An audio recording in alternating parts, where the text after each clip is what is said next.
5 minutes for the second statement. These statements must be made by delegations from their seats. I now give the floor to the Islamic Republic of Iran. Bismillah ar-Rahman ar-Rahim. Mr. President, it is regrettable for the United Nations, for humanity, and for the cause of justice that an individual who is wanted by the International Criminal Court has been granted the opportunity to address this esteemed body. An individual who bases in the blood of innocent children must not be granted the opportunity to address the United Nations, an organization whose foremost purpose is to uphold international peace and security. This is a disgrace to peace, justice, humanity, and morality. It is preposterous that a regime that persistently violates each and every principle of this organization is allowed to lecture this body instead of being expelled per Article 6 of the Charter of the United Nations. Why should we extend our attention to the address of the representative of the regime whose conduct is diametrically opposed to everything this organization stands for? The Israeli regime is inherently founded on aggression, occupation, oppression, apartheid, and terror. From its very inception up until the present day, this warmongering and expansionist regime has waged tens of wars, invaded not only all countries around it without exception, but also other countries in the region. In the past 2 years alone, it has invaded Gaza and the West Bank, Lebanon, Syria, Yemen, Iran, and Qatar. Yet even this is not enough for this occupying regime, as evidenced by the recent declaration by its criminal prime minister of their illusion to create Greater Israel, a plan that necessitates invading at least 4 more countries. Given this vast, dark resume, is there any question who is the true principal enemy of peace and the main source of insecurity and instability in West Asia? One must also seriously ask, isn't their conduct real threats to and material breaches of the peace? Last year, my delegation warned that if unchecked, the Israeli regime would commit further aggressions. Unfortunately, this was not heard. We warn again that if unchecked, the Zionist regime will spare no efforts to drag the entire region into a full-scale war. Accordingly, this regime must be compelled to stop immediately and permanently all its attacks on Gaza, the West Bank, Lebanon, Syria, Yemen, and other parts of the region. This organization has the responsibility to act and must act promptly and decisively. Inaction would only embolden this regime to commit more crimes more brutally. In the past 24 months, this apartheid regime, which is the manifestation of a racist ideology, has killed over 65,000 innocent Palestinian civilians and wounded nearly 118,000 others in Gaza. It continues to brutally use the starvation of civilians as a method of war and resorts to forced displacement of Palestinians in implementing its genocidal projects, particularly in Gaza.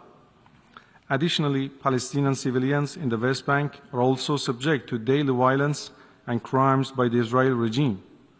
The Zionists consider themselves a selected ethnicity and consider the indigenous Palestinians as human animals who must be eradicated entirely.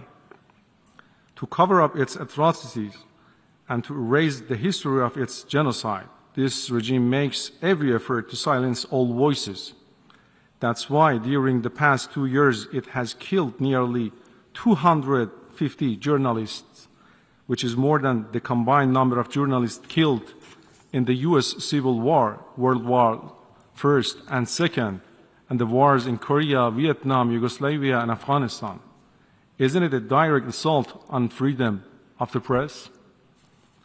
Further efforts must also be made by this organization and its member states to prevent terrorist activities conducted by the Israeli regime, the latest of which are assassinations conducted in Lebanon, Syria, Yemen, Iran, and Qatar. Mr. President, one example of the Israeli regime aggression is its 12-day aggression against my country in June 2025, which, among others, resulted in killing over 100 Iranian scientists, high-ranking civil and military officials, and other civilians, including more than 170 women and children. Look at this picture. These are just a few images of Iranian children. Children who, like others around the world, should be in classrooms or playing in the kindergartens right now. But their lives were brutally taken by this child-killing regime during the 12-day war imposed on my country.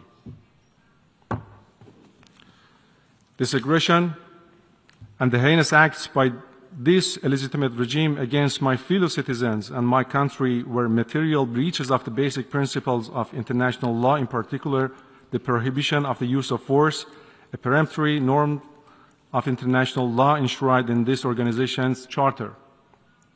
Israel's aggression against Iran is conducted based on a series of fabrications against the exclusively peaceful nature of Iran's nuclear program. For well over 30 years, the Israeli officials, including its current criminal prime minister, have warned of an imminent threat from an Iranian nuclear weapon. Despite all this hue and cry, to date, there has been no report from the sole competent international body responsible for verifying the nuclear activities of states, namely the International Atomic Energy Agency, indicating the diversion by Iran of even 1 gram of nuclear material for making nuclear weapons. Moreover, such fabrication was not endorsed by the United States even during Israel's aggression against Iran.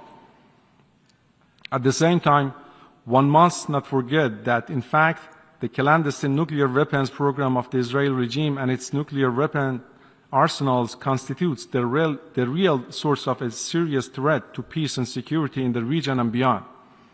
Today, once again, the Israeli regime made a series of old and new accusations against my country. They are all totally rejected, and I don't want to even dignify them with an answer.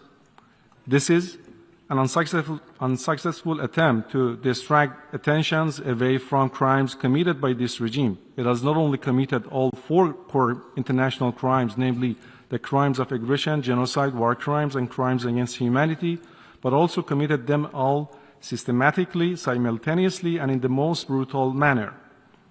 In fact, like brutality, deception, disinformation, and duplicity are also in the DNA of the Israeli regime and constitute an inherent part of its weapon of mass deception. In fact, however, with all crimes committed by this regime during the past 2 years, no amount of deception and disinformation campaign can cover up its unlawful and inhuman conducts. Finally, the Islamic Republic of Iran fully supports the inherent right of the Palestinian people to self-determination and to resist aggression and occupation using all available means, as well as the inherent right to self-defense of all regional countries against the Israeli regime's aggression. I must also stress that the Islamic Republic of Iran did not and will not hesitate to vigorously defend its territory, people, and vital interests against any aggression. I thank you, Mr. President. Doy ahora la palabra a la representante. I now give the floor to the representative of India. Mr. President, this assembly witnessed absurd theatrics in the morning from the Prime Minister of Pakistan, who once again glorified